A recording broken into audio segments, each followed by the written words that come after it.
าនេះជាហ្គេមប្រភេទអ្វីតើខ្ញុំអាចត្រឡប់ទៅផ្ទះវិញជាមួយមិត្តភ័ក្តិរបស់ខ្ញុំនៅពេលណា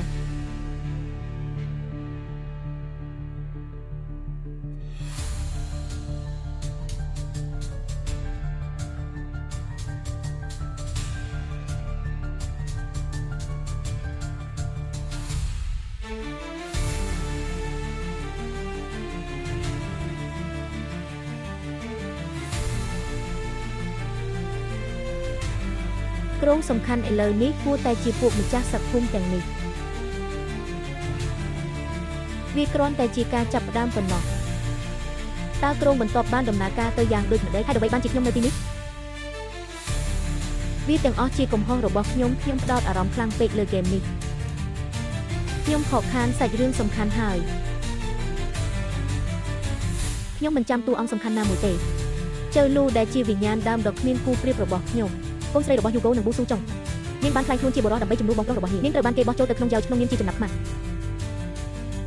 តើអ្នកប្រកាសទេថាវាជាតើវាមិនមែនជាកំហុសហ្គេមទេបេសកកម្មរបស់អ្នកគឺផ្ដោតលើកុមារពេលអ្នកបញ្ចប់បេសកកម្មអ្នកនឹងត្រឡប់ទៅពិភពពិតវិញបើមិនដូច្នោះទេអ្នកនឹងត្រូវជាប់នៅក្នុងពិភពហ្គេមជារៀងរហូតគោលដៅវាពិបាកណាស់ហើយអ្វីយើងមិនវាយប្រហារពួកគេទោះបីជាអ្នកសម្លាប់ពួកគេ100នាក់ក៏ដោយក៏អ្នកមិនអាចលេងម្នាក់បានដែរការស្លាប់នៅក្នុងហ្គេមគឺជាការស្លាប់របស់មនុស្សពិតចុះបើខ្ញុំត្រូវបានគេដឹង Lai Day Tao Jiang Thi Juan Wang Sheng ខ្ញុំប្រកាសថាខ្ញុំនឹងត្រូវគេសម្លាប់វាជាការប្រសើរជាងក្នុងការរស់នៅ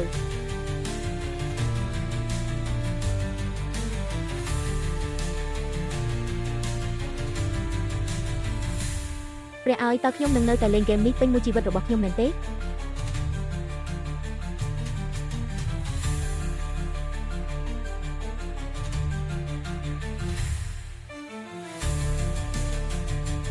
តាមពិតទៅវាមិនអីទេតើអ្នកកំពុងធ្វើអ្វីតើសម្លេងនោះជាអ្វីទេនេះតើនឹងមានសង្គ្រាមកើតឡើងទេអ្នកមិនចាំពីរបៀបប្រយុទ្ធទេប្រញាប់ឡើងកុំឲ្យពុកខ្ញុំបារម្ភអីភ្លើងប្រញាប់ឡើងខ្ញុំអាចដើរដោយខ្លួនឯងបានជំរាបសួរលោកប៉ានៅទីនេះមានតែឪពុកនិងកូនប្រុសប៉ុណ្ណោះមិនចាំបាច់មានសុជីវធម៌ទេដោយការរំពឹងទុកមិនថាបុរសចំណាស់នោះស្ថិតនៅក្នុងសម័យណាក៏ដោយគាត់នៅតែសង្ហាខ្ញុំចូលចិត្តធ្វើជាឪពុកខ្លាំងណាស់ប៉ុន្តែមាននរណាម្នាក់ហ៊ានធ្វើជាកូនប្រុសរបស់ប្រពន្ធចុងវាហាក់ដូចជាខ្ញុំមានផ្លូវវែងឆ្ងាយដែលត្រូវទៅមួយខែក្រោយមកខ្ញុំបានសម្រេចចិត្តចេញដំណើរកម្សាន្តផ្ទាល់ខ្លួនថ្ងៃស្អែកអ្នកនឹងទៅជំរុំភាគខាងកើតដើម្បីវឹកហាត់ឲ្យបានល្អអ្វីជំរុំយោធាដើម្បីឲ្យអ្នកអាចទៅបេសកកម្មជាមួយខ្ញុំនិងធ្វើការរួមចំណែក